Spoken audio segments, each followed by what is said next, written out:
When you fall ill, you need to make sure you seek help and seek medication. It's part of your duty unto Allah subhanahu wa ta'ala as a believer. Many people cannot afford medication to that level. We have to keep trying and do whatever we can to the best of our ability, and Allah will open our doors. Don't lose hope because of a sickness that you've been affected with. You need to try your best. So if you do end up going for a procedure, look after yourself. Make sure the aftercare is proper as per the instructions of the doctor, and even better than that. If the doctor tells you you need a week's rest, you can try and rest for even longer than that if you can.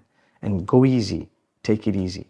Similarly, ask Allah for good health. I've learned one thing. When you appreciate the healthy days, Allah prolongs them and Allah gives you good health.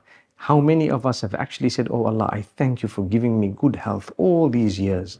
And I ask you to continue to give me good health so I can worship you and do a lot of good." That's a beautiful dua that helps you dealing with the difficulty even before it strikes. Amazing, because you're thanking Allah. لَإِن شَكَرْتُمْ لَأَزِيدَنَّكُمْ. If you're going to be thankful, Allah says, we will grant you more and increase in the goodness. So be thankful to Allah subhanahu wa ta'ala.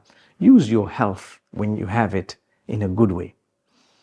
However, like I said, once we're dealing with recovery, don't lose hope in the mercy of Allah. We've known of people who've been told that they have a terminal illness, but by the will and mercy of Allah subhanahu wa ta'ala, they've been cured. So don't lose hope in the mercy of Allah, no matter what.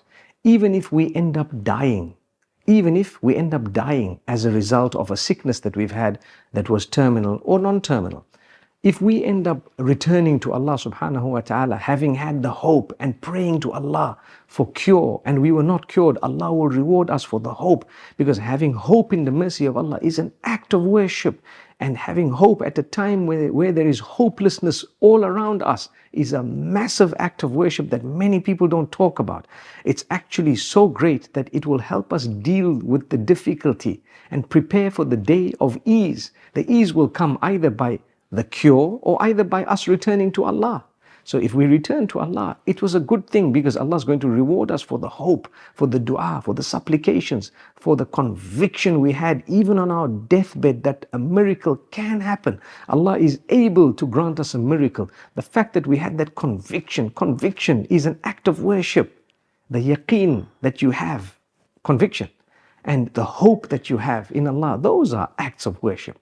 So the person who has the greatest conviction and the greatest hope, Allah gives them contentment to begin with. And then Allah rewards them in a unique way, because they went through something that others were not chosen to go through.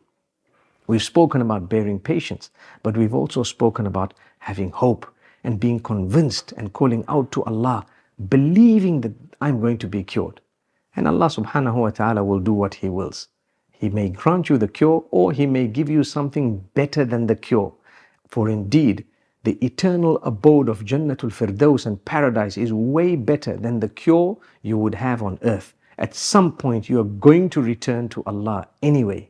So whenever that is, and Allah has chosen it, if Allah has chosen for you to return to Allah in a condition that He's pleased with you and you get paradise, surely that's far better than having been cured for a few more years and then heading into the wrong direction and not paradise.